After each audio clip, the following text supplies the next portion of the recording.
The mountains of eastern Kannar swallowed sound the way deep water swallows light.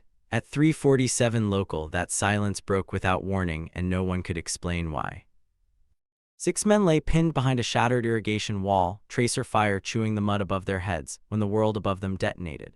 A GAU-8 Avenger cannon, unmistakable, guttural, like the sky itself clearing its throat, ripped a seam through the treeline 300 meters north. The Taliban machine gun position that had held them for 11 minutes simply ceased to exist. There was a problem. No one had authorized that strike. "Say again, Overwatch, who's firing?" "Nobody has weapons." "Release," barked the Joint Terminal Attack Controller, spinning to find the aircraft. Radar showed a single contact, low, fast, a ghost with wings. Command wanted a name. The pilot didn't answer immediately. When she finally keyed her mic, her voice was flat, unbothered, almost bored, the voice of someone who had already decided the paperwork could wait. "Valkyrie is engaged, danger close, stand by." In the operations center 800 miles away, a colonel slammed his coffee down hard enough to crack the mug. Someone had just fired a 30mm cannon in a friendly fire corridor without clearance, without a 9-line, without permission from anyone above her pay grade, and she'd done it anyway. On the ground, the SEAL team leader, callsign Tomahawk, stared up into the black sky where a shape banked hard against the stars, wings rocking once, a signal, almost a wink, before vanishing behind the ridge. "Who in the hell is Valkyrie?" he said into his mic, breathless, blood on his hands that wasn't his. Nobody answered, because 2 hours earlier, when the mission roster had come across his tablet, he'd read that same name and laughed. What none of them knew yet, not Tomahawk, not the colonel reaching for a phone to end a career, not the men still shaking mud from their rifles, was that the woman flying that Warthog had broken more than protocol that night. She had broken a promise to herself, made 20 years earlier over a grave with no body in it, that she would never again wait for permission to save someone she could see dying. The investigation would take 4 months. The story, though, the real story, had started long before that valley, long before Kannar, in a nowhere town in Montana, where a little girl used to lie in wheat fields and watch crop dusters, memorizing the sound an engine made when it loved the person flying it. By the time this story ends, the SEALs who mocked her call sign will carry it stitched into their gear. But first, you have to understand how a woman nobody wanted in that cockpit became the only person in the sky willing to pull the trigger when it mattered most. 3 weeks before that night in Kannar, Major Petra Solheim walked into a pre-mission briefing room at Bagram and felt 11 pairs of eyes measure her the way men measure a used car, quickly, skeptically, looking for the flaw that would explain the price. She was 38, 5'6", with pale eyes the color of overcast sky and a scar along her jaw she never explained. Her flight suit was regulation. Her patches were not. Sewn beneath her name tape, barely visible unless you looked, was a small embroidered silhouette, a woman in a leather flight cap, arms spread like wings, stars behind her. "This the pilot?" one of the SEALs muttered to another, not quietly enough. His name was Dax Farrow, callsign Anvil, built like a door frame, a man who'd flown with legends and buried a few. "They sent us recruiting poster." A ripple of laughter. Petra didn't flinch. She'd heard worse in better rooms. Tomahawk, Master Chief Rourke Aldana, team lead, 12 deployments, a jaw that looked carved rather than grown, held up a hand for quiet, though his own expression carried a flicker of the same doubt. "Major, we've got a tight window. HVT extraction, mountain corridor, minimal air cover. We need someone who can hold a gun line without flinching." "I don't flinch," Petra said. "I calculate." Nobody laughed at that one. The mission was simple on paper, which meant it would be nothing like simple in the mountains. A high-value target, an arms broker moving surface-to-air missiles through the Kannar corridor, was holed up in a compound 3 clicks from the Pakistani border. SEAL team element would insert by helicopter, move on foot, secure the target, exfil before dawn. Petra's A-10, call sign Valkyrie, would fly a racetrack pattern 20 miles out, radio silent unless called. "Standard rules of engagement," the mission commander said, tapping the map. "No ordnance without a 9-line and verbal clearance from ground force commander. No exceptions. This isn't a free-fire zone." "Copy," Petra said. Anvil leaned back, arms crossed. "You ever actually danger close a strike, Major? Real shooting, not the simulator." 3 tour," she said, 2 Purple Hearts, 1 dead wingman. The room went quiet in a different way now, not mockery, just the particular silence of men recalculating. "Who was he?" Tomahawk asked, and something in his voice had shifted, curiosity replacing condescension.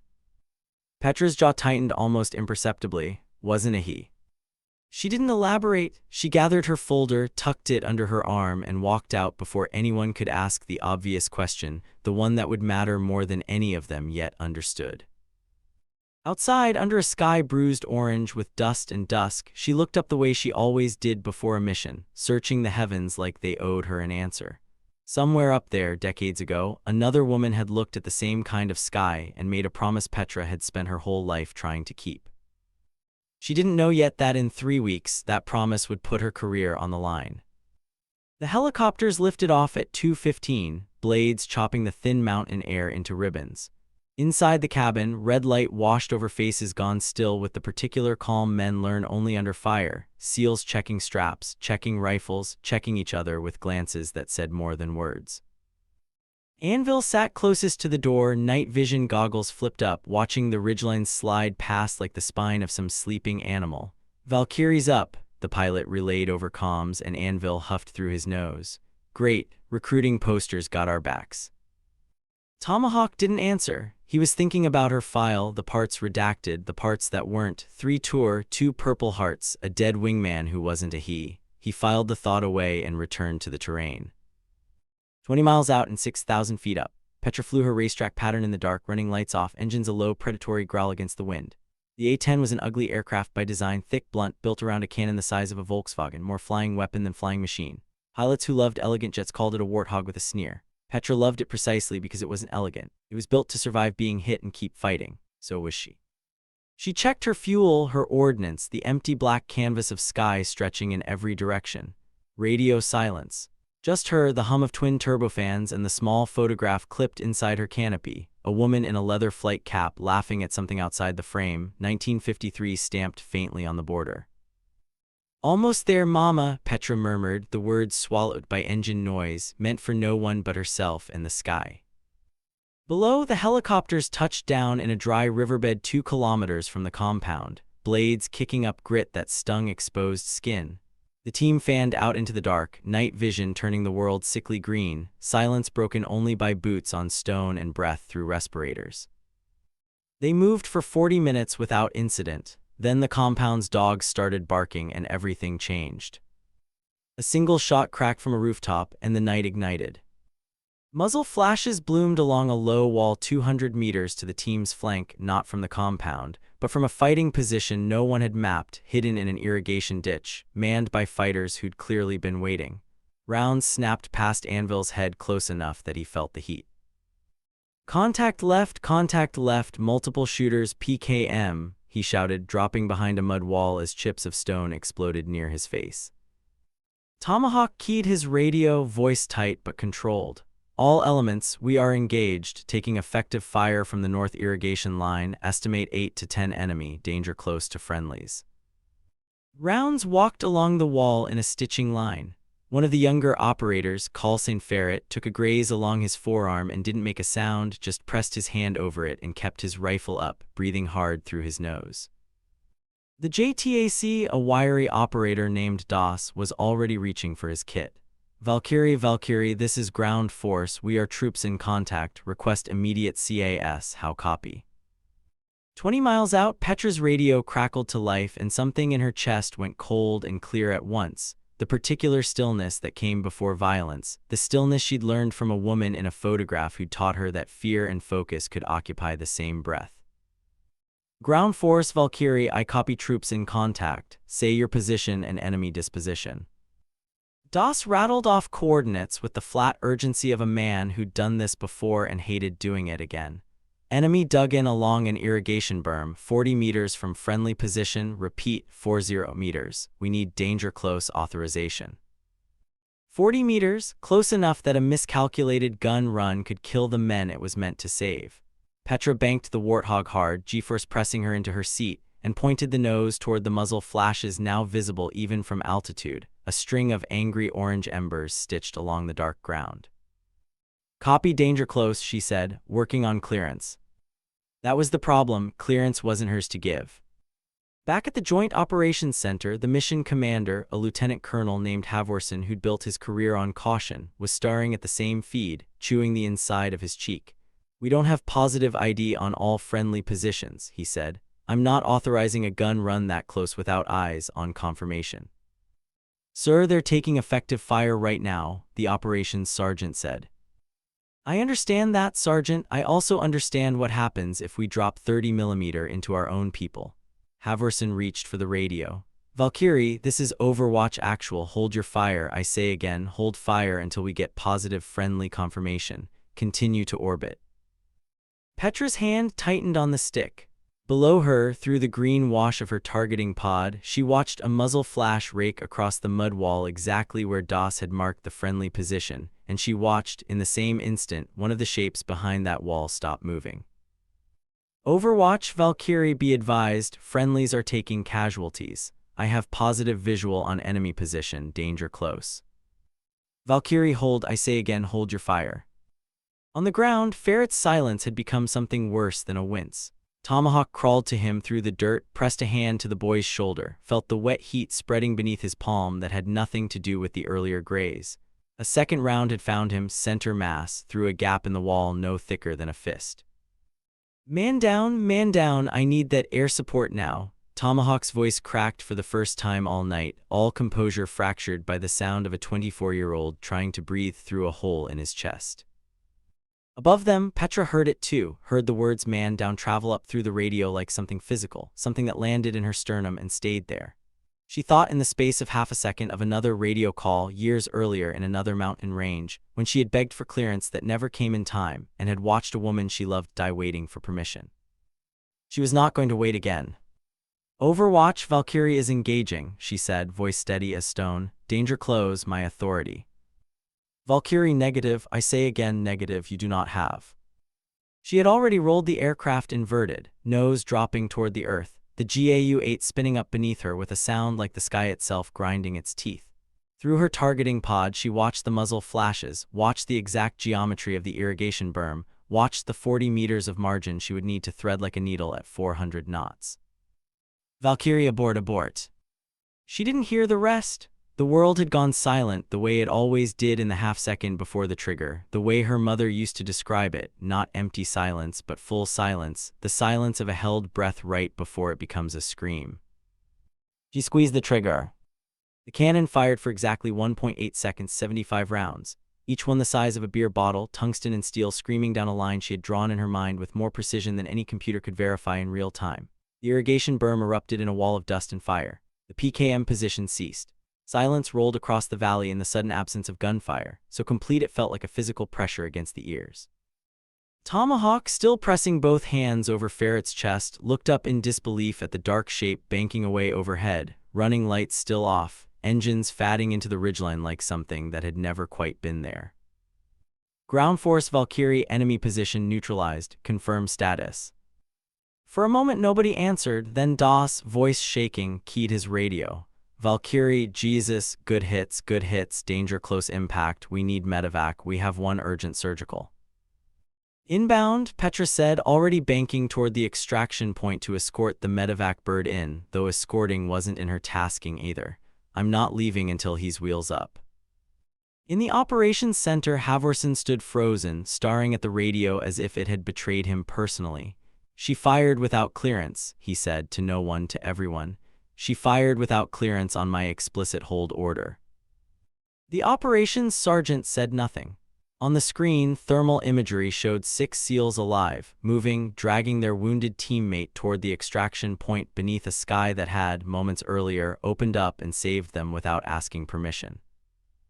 Ferret lived. That fact would take 4 hours to confirm. 4 hours in which Petra flew cover in tightening circles, fuel bleeding away, refusing every order to return to base until the medevac helicopter finally lifted off with him strapped and stabilized inside. Only then did she turn for home, hands finally beginning to shake now that there was no one left who needed her steady. Below, on the ground, Tomahawk knelt in the mud where his teammate had almost died, staring up at the empty sky where a woman he'd mocked 3 weeks earlier had just broken every rule he'd built his career trusting. Anvil, he said quietly to the man beside him, both of them streaked with dirt and blood that wasn't entirely their own. Find out everything you can about Valkyrie. Anvil, still catching his breath, looked at the dark ridgeline where the warthog had vanished. Why? Because I want to know who just saved our lives for a rule violation that's about to end her career. Petra landed at 5:11, the sky just beginning to gray at its eastern seam, and taxied to her hardstand in a silence that felt heavier than any radio call. Ground crews swarmed the aircraft, checking for battle damage out of habit, though tonight the only damage was to the paperwork. She climbed down from the cockpit on legs that didn't quite trust the ground yet, helmet under one arm, and found Colonel Halvorsen waiting at the base of the ladder, flanked by two officers she didn't recognize. His face was carved from the particular granite reserved for men about to end someone's career and wanting witnesses to see them do it properly. "Major Solheim," he said, "you disobeyed a direct order in a combat zone." "Yes, sir." "You fired ordnance danger close to friendly forces without clearance, against my explicit hold command." "Yes, sir." He seemed almost thrown by her lack of argument. "Do you understand what that means? I have to report this. There will be an investigation, possible court-martial, loss of flight status at minimum." "I understand, sir." "Then why," Halvorsen said, something almost desperate creeping into his voice, "why would you do that?" Petra looked past him, toward the medevac pad where a helicopter had landed 20 minutes earlier, where a stretcher had been carried into the surgical tent, where a 24-year-old named Ferret was, at that moment, alive because a hole in his chest had stopped bleeding out just long enough for a surgeon's hands to reach it. "Because he was dying, sir, and you told me to wait." She didn't say it with anger. She said it the way someone states a fact about gravity, simple, unchallengeable, exhausted. Halvorsen had no answer for that kind of arithmetic. He ordered her weapons privileges suspended pending investigation and walked away without another word, leaving her standing on the tarmac in the gray dawn light, alone. She wasn't alone for long. Tomahawk found her 3 hours later in the small chow hall, sitting by herself with an untouched tray, staring at nothing. He set his own tray down across from her without asking permission, a small irony neither of them acknowledged. "Ferret's stable," he said. "Surgeon says another 2 minutes without pressure on that wound, and he doesn't make it to the helicopter." Petra nodded once, didn't look up. "Good. You disobeyed a direct order to save him." "I heard." "I also heard," Tomahawk said, "that you're getting investigated for it, maybe court-martialed." "That's the job," she said, finally meeting his eyes. "You do the math, a career versus a kid, it's not actually a hard equation." He studied her for a long moment, the pale eyes, the scar along her jaw, the exhaustion worn like a second uniform. "Anvil called you recruiting poster 3 weeks ago, wants me to pass along that he's an idiot." Something almost like a smile touched her mouth, gone as quickly as it came. "Tell Anvil I've been called worse by better men." "What happened to your wingman?" Tomahawk asked. "The one you mentioned in the briefing, the one who wasn't a he." Petra was quiet long enough that he thought she wouldn't answer. Then she reached into her flight suit and pulled out a small laminated photograph, worn soft at the edges from years of handling, a woman in a leather flight cap, laughing, 1953 stamped faintly along the border. "That's not my wingman," Petra said. "That's my grandmother. She flew supply missions during the Korean War, back when women weren't allowed anywhere near combat, back when they called her squadron a joke before they called it anything else. She used to tell me the sky doesn't care what you are, it only cares what you're willing to do inside it." Tomahawk looked at the photograph, then back at Petra, seeing her, really seeing her, for the first time. "She died in that plane," Petra continued. "Mechanical failure, but there's more to it than that. She radioed for help. The tower made her wait for authorization to attempt an emergency landing on a runway that was technically reserved for a general's flight. 9 minutes. That's how long they made her circle, waiting for someone to say yes. She ran out of fuel 4 minutes before they finally cleared her." The chow hall around them had gone quiet, other conversations fading as more of the team drifted close enough to listen. Anvil first, then Doss, then 2 others, drawn by something in the air that felt important. "My mother named me after the flight she was on when she died," Petra said. "Valkyrie 1. I took the call sign because I promised myself when I was 12 years old at her funeral with no body to bury that I would never make someone wait 9 minutes for permission to live." Anvil, who 3 weeks earlier had called her recruiting poster with a sneer curling his lip, now stood at the edge of the table with his jaw tight and his eyes fixed somewhere past her shoulder. "That's why you fired," he said. "It wasn't a question." "That's why I fired," Petra confirmed. "Ferret didn't have 9 minutes, he barely had 1.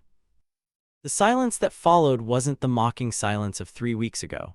It was the silence of men recalibrating everything they thought they understood about the woman across the table, men who had built their identities on being the most dangerous people in any room, discovering that danger and mercy could live in the same person without contradiction. "For what it's worth," Tomahawk said quietly, "Ferret's asking to meet the pilot who saved him, once he's off the vent." Petra looked down at the photograph in her hands, at the woman who'd taught her, without ever meeting her, that some rules existed to be broken by people brave enough to accept the consequences. "I like that," she said. 2 days later, a formal notification arrived on Colonel Halvorson's desk. Major Petra Solheim was to be relieved of flight duties and confined to base pending a full Article 32 investigation into violation of rules of engagement, disobedience of a direct order, and unauthorized use of lethal force in a combat zone. The letter used careful, bloodless language, the kind designed to make a court-martial sound like an administrative formality rather than the end of someone's life's work. Petra read it standing in the doorway of the ready room, other pilots watching from the corners of their eyes, unsure whether to offer sympathy or distance. She folded the letter once, tucked it into her flight jacket beside the photograph of her grandmother, and said nothing. Word of what happened in the Konar Valley had already begun to travel the way stories do in tight military communities, mutating slightly with each retelling, but always circling back to the same core truth. A pilot everyone had dismissed had disobeyed a hold order to save a dying operator, and now she was going to pay for it. Not everyone saw it as heroism. Some pilots, particularly the older ones who'd built careers on discipline and chain of command, saw only insubordination, a dangerous precedent. A pilot who decided her judgment outranked the entire structure designed to prevent exactly the kind of catastrophic friendly fire incidents that had, historically, killed far more people than they'd saved. "You understand what happens if this becomes precedent," a senior instructor named Colonel Reyes told her during a preliminary interview, his voice not unkind but firm. "Every pilot who disagrees with a hold order starts making their own call. That's not air support anymore, that's chaos with wings." "I understand the argument, sir," Petra said. "Then you understand why I have to recommend against you, regardless of the outcome that night." She did understand. That was the cruelest part. She wasn't arguing that the rule was wrong. She was arguing that this particular moment with this particular arithmetic had demanded she break it. The problem was that every pilot who ever violated protocol believed in the moment that their exception was the righteous one. The system couldn't function if it made room for righteous exceptions. That was precisely why the system existed. Late that night, alone in her quarters, Petra sat with her grandmother's photograph propped against a lamp and allowed herself, for the first time since the mission, to cry, not from fear of the court-martial, but from the exhausting weight of having been right and knowing it wouldn't matter, because being right had never been the metric that mattered in rooms full of men deciding her fate. Her phone buzzed, a message from an unknown number forwarded through the SEAL team's communications channel, a photograph of Ferret, pale but conscious, sitting up in a hospital bed at Landstuhl, giving a thumbs up to the camera with tubes still taped to his arm. Beneath it, a message from Tomahawk. "He wants to know your first name. Says Valkyrie feels too big to thank properly." Petra looked at the photograph for a long time, then typed back a single word, "Petra." The reply came seconds later, "Petra, like the stone, suits you."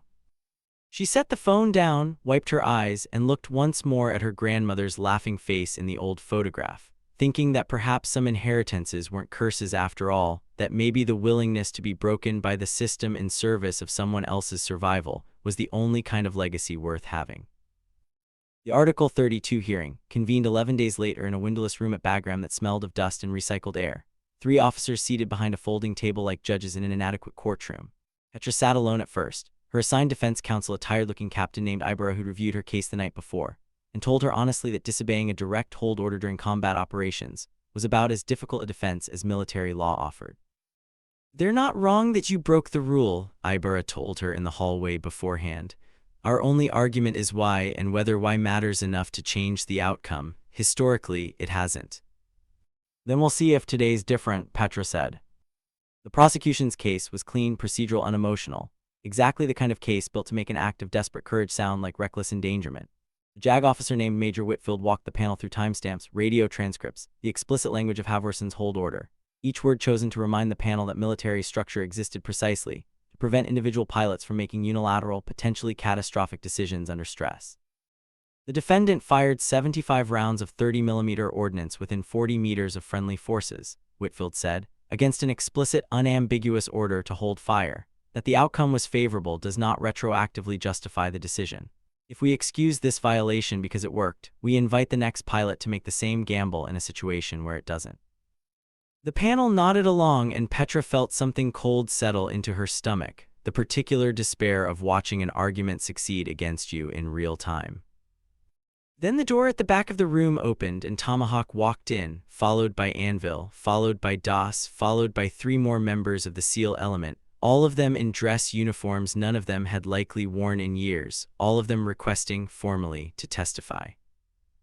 Whitfield objected to the late addition to the witness list. The panel, curious despite themselves, overruled him. Tomahawk took the stand first, and when asked to describe the events of that night, he didn't recite timestamps or ordnance specifications.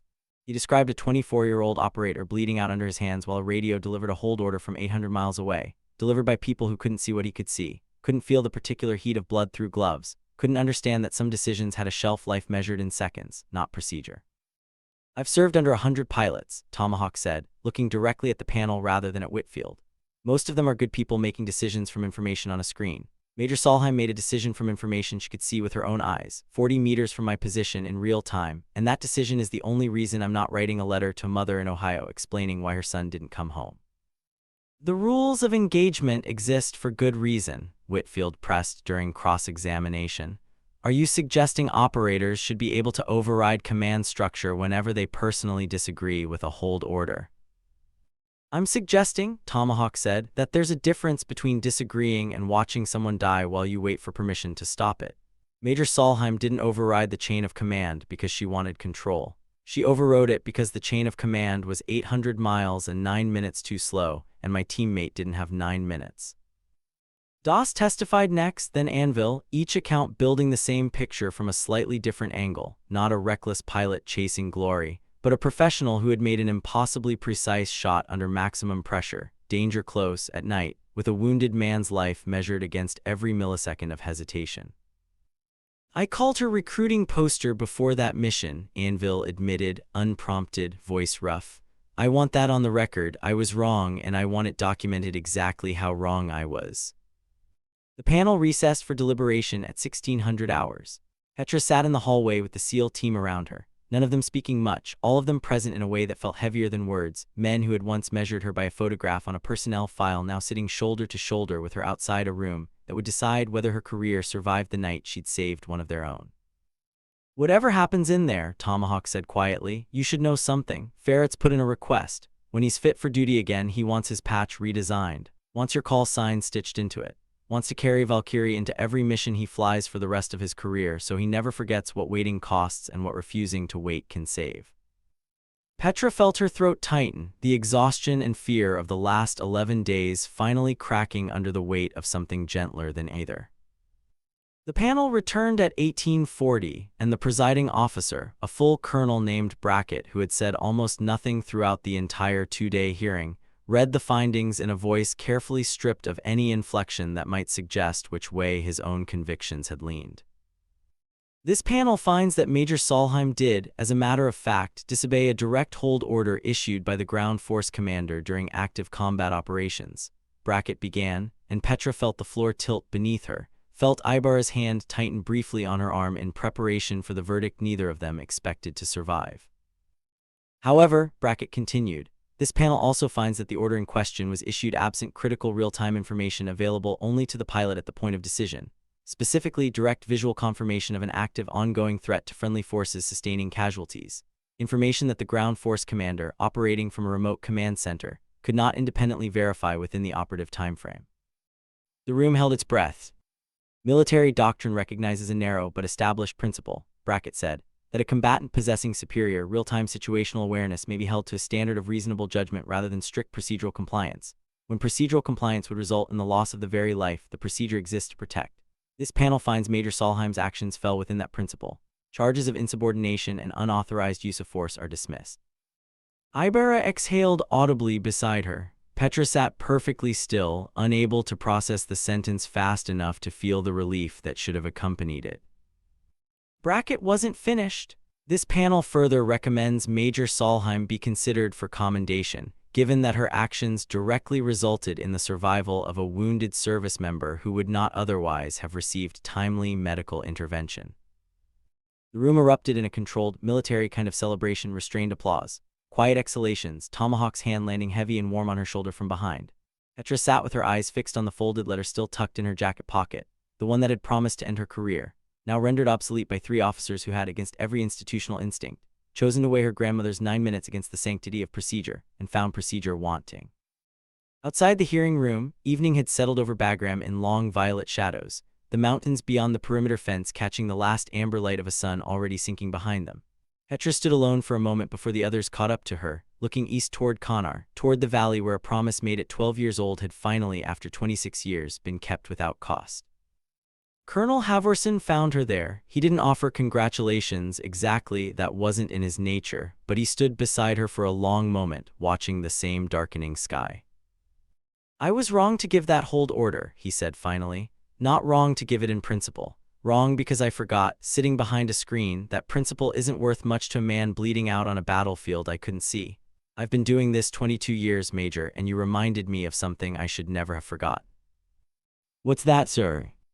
"That command isn't about being right from a distance, it's about trusting the people closest to the truth." He extended his hand, an unusual gesture from a man who'd spent the last 11 days trying to end her career. "You'll have my recommendation for the commendation, and my apology for what it's worth." "It's worth something, sir," Petra said, and meant it. Word of the hearing's outcome spread through Bagram faster than any official announcement could have managed.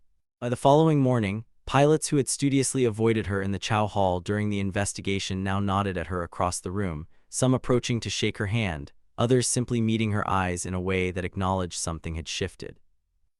The SEAL team's ready room, when she visited 3 days later to check on preparations for their next rotation, had changed in a way that made her stop in the doorway. Someone, she'd learned later it was Anvil, had printed the radio transcript from that night in Konar and pinned it to the wall. The words "Valkyrie is engaged, danger close, my authority" circled in red marker, framed like scripture. "Figured it belonged somewhere people could see it," Anvil said, catching her looking. "Reminder of what the job actually costs when it's done right." Barrett returned to limited duty 6 weeks later, thin and pale but alive, a scar tracing a path across his chest that would remind him every morning for the rest of his life of 9 minutes that had almost happened and 1 minute that hadn't. He found Petra in the hangar, standing beside her A-10 during a maintenance check, and extended a hand that shook slightly with the residual weakness of a body still rebuilding itself. "I don't really know what to say," he admitted. "Thank you feels too small." Petra studied him for a long moment, the particular fragility of someone who understood, in a way most people never would, exactly how close the margin between living and not living could be. "You don't have to say anything," she said. "Just don't waste it." "Waste what?" "The extra time," she said. "Everyone who gets it owes something back, doesn't matter what, just don't waste it." Barrett nodded slowly, something settling into his expression that looked almost like understanding, and reached into his uniform pocket, producing a small patch he'd clearly had custom made, a silhouette of a woman in a flight cap, arms spread like wings, stars behind her, identical to the one hidden beneath Petra's own name tape. "Team voted," he said. "We want to wear it if that's all right with you." Petra took the patch in her palm, feeling the careful stitching, the weight of a symbol that had once belonged only to her grandmother, then only to her, now being claimed by 6 men who had learned, in the worst possible way, exactly what that symbol had cost to earn. "It's all right with me," she said, her voice rougher than she intended. Word of Konar traveled beyond the immediate units involved, the way significant incidents eventually do, filtering upward through after-action reports and downward through informal channels, until it reached pilots in training programs across the country, instructors looking for case studies in the impossible calculus of combat decision-making. 6 months later, Petra found herself standing in front of a classroom of new A-10 pilots at Davis-Monthan, invited by an old instructor to speak about the Konar mission, not as a cautionary tale about insubordination, but as a case study in what the Air Force had begun quietly calling in updated doctrine documents, informed tactical deviation, the recognition that battlefield judgment, when grounded in superior situational awareness, sometimes had to outrun the speed of institutional process. She stood before 30 young faces, most of them barely out of their 20s, and found herself, for the first time, telling the full story, not just the mission, but the woman who'd inspired her promise, the 9 minutes that had shaped an entire life's trajectory toward a single moment over a mud wall in Konar. They'll teach you the rules first, she told them. You need the rules. Rules exist because chaos kills more people than discipline ever will. But rules are built for the average situation, and some nights won't be average. Some nights you'll be the only person who can see what's actually happening, and the radio will be too slow, and the chain of command will be too far away, and you'll have about 2 seconds to decide who you are. A young woman in the third row raised her hand, barely 23, Petra guessed, with the particular nervous determination Petra recognized from her own reflection 2 decades earlier. How do you know when it's the right call, when it's actually worth breaking the rule? Petra considered the question carefully, aware that her answer might shape decisions this young pilot would make years from now, in cockpits and circumstances none of them could yet imagine. You don't know, she said finally. Not for cert. You calculate as fast as you can with what you've got, and you accept that you might be wrong, and you accept that being wrong might cost you everything. But you also accept that some costs are worth paying if the alternative is watching someone die because you were more afraid of paperwork than you were of failure. She paused. My grandmother waited 9 minutes for permission, and it killed her. I've spent my whole career trying to make sure nobody else has to wait that long. Some nights that means trusting the system. Some nights it means trusting yourself instead. Learning the difference, that's the actual job. Everything else is just flying. The classroom sat in silence for a long moment, 30 futures quietly recalibrating around a single principle that no manual would ever fully capture. 2 years after Conar, the Air Force officially updated its close air support doctrine to include language addressing what internal documents now called, somewhat clumsily, asymmetric information authority, formal acknowledgement that pilots with direct, real-time visual confirmation of imminent threat to friendly forces could, under narrowly defined circumstances, exercise independent engagement authority even absent traditional clearance protocols. Petra's case, sanitized of identifying details but unmistakable to anyone who'd served in that theater, became a foundational example cited in training materials across multiple commands. She never sought the recognition. She told Tomahawk, during one of their periodic calls after he'd transferred to an instructor billet at Coronado, that she'd have traded every commendation for the simple privilege of never needing to make that choice in the first place, for a world where 9 minutes and 1 minute were never the difference between funerals and family reunions. That's not the world we live in, though, Tomahawk said. No, Petra agreed, it's not. She continued flying for 4 more years, accumulating a service record that, while never entirely free of the particular scrutiny reserved for pilots who'd once made headlines for defying orders, earned her a reputation as one of the most trusted close air support pilots in her wing, the pilot other units specifically requested when missions carried the particular danger of ambiguity, of situations that couldn't be resolved cleanly by rulebooks. She flew 2 more danger-close engagements in her remaining years of active service, both authorized properly through channels that had, in the aftermath of Conar, developed slightly more flexibility for pilots with proven judgment. She never fired without clearance again, not because she'd lost the conviction that had driven her that night in the mountains, but because the system itself had shifted just enough to make the impossible choice less frequently necessary. Barrett finished his enlistment and became, improbably, a flight instructor himself, training the next generation of JTACs in the particular discipline of trusting pilots they couldn't see. Based on judgment, they'd have to learn to read through nothing but a voice on a radio and the quality of decisions made under fire. He kept the patch Petra had given him pinned inside his own gear for the rest of his career, a private reminder of 9 minutes that never happened. Anvil retired after 2 more deployments, opened a small aviation museum outside Colorado Springs, and quietly requested, through channels that eventually reached Petra's desk, permission to display a framed copy of the radio transcript from that night in Conar alongside a photograph of her grandmother's 1953 squadron, the 2 women, separated by 70 years and an ocean of changed circumstances. Connected by the same unbending conviction that some silences deserve to be broken. Petra retired from active flying status at 46, her body carrying the particular wear of 3 decades spent absorbing G-forces and stress in equal measure, and transitioned into a role training future A-10 pilots full-time, carrying forward not just technical skill, but the harder, less quantifiable lesson that had defined her career, the understanding that competence and compassion weren't separate qualities to be balanced against each other, but 2 expressions of the same fundamental commitment to the people whose lives depended on her judgment. On the 10th anniversary of the Conar mission, the SEAL team, those still living, those still in touch, scattered now across instructor postings and private contracts and quiet civilian lives, organized a small reunion at a bar outside Virginia Beach, and specifically requested Petra's attendance, an invitation delivered by Tomahawk himself, now silver-haired and walking with a slight limp from an injury sustained in a later deployment. She almost didn't go. Reunions had never suited her particularly well, too much looking backward, too much revisiting decisions she'd made peace with but didn't necessarily enjoy reliving. But something about the date, the round symmetry of 10 years, pulled her toward Virginia Beach on a warm October evening. They were older now, all of them, Anvil with gray threading through his beard, Doss walking with the particular care of a man managing chronic pain from old injuries, Ferret arriving last, 34 now, married, a daughter on his shoulders who couldn't have been older than 4, pointing excitedly at aircraft in a magazine spread open on the bar. "This is her," Ferret told his daughter, pointing at Petra as she walked through the door, and the little girl's eyes went wide with the particular unguarded wonder children reserve for people described as heroes before they're old enough to understand what the word costs. "You're the pilot?" the girl asked, scrambling down from her father's shoulders to approach Petra directly, entirely unafraid. "I'm the pilot," Petra confirmed, crouching slightly to meet her eye level. "Daddy says you saved his life." "Your daddy's tough," Petra said. "He did most of the surviving himself." The girl considered this with the serious deliberation only small children can bring to complicated moral accounting, then produced from her small backpack a folded piece of paper, a crayon drawing of an airplane, crude and joyful, stars scattered across a blue sky, a small figure with wings drawn inside the cockpit. "I drew you," she said, presenting it with obvious pride. "Daddy told me your call sign, Valkyrie. I looked it up. It means a lady who chooses who lives." Petra took the drawing carefully, feeling something in her chest tighten in a way that had nothing to do with grief and everything to do with the particular ache of watching a legacy she'd never fully understood as a legacy take root in someone too young to know its weight. "That's exactly what it means," she said.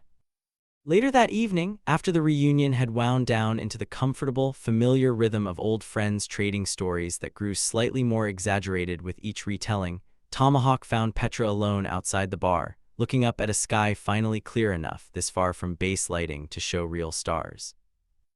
"You ever think about her," he asked, "your grandmother, whether she'd be proud of how this all turned out?" Petra considered the question, watching the same stars her grandmother had once flown beneath, the same silence that had once cost that woman 9 minutes she never got back. "I think," Petra said slowly, "she'd tell me the job's not about being proud. It's about making sure the next person doesn't have to wait as long as she did." "And has that happened? Fewer people waiting?" "Some," Petra said, "not enough, never enough, but some." They stood together a while longer, two people who'd shared a night neither would ever fully explain to anyone who hadn't been there, watching a sky that held no answers but had, on one particular night 10 years earlier, held a decision that mattered more than either of them had understood at the time. Inside, Ferret's daughter had fallen asleep against her father's shoulder, the crayon drawing of an airplane still clutched in one small hand, a silhouette with wings spread wide against a sky full of stars. A legacy passed forward without either of them quite realizing the moment it happened, the way all real legacies pass quietly in gestures too small to notice until decades later, when someone looks back and finally understands what the silence had been protecting all along. The photograph of Petra's grandmother still lives, laminated and soft at the edges, inside a shadow box in a small aviation museum outside Colorado Springs, beside a radio transcript that once nearly ended a career and instead became the foundation of a legacy neither woman could have imagined, 70 years and one unbroken promise apart, joined forever by 4 words spoken into a silent sky: "My authority, danger close."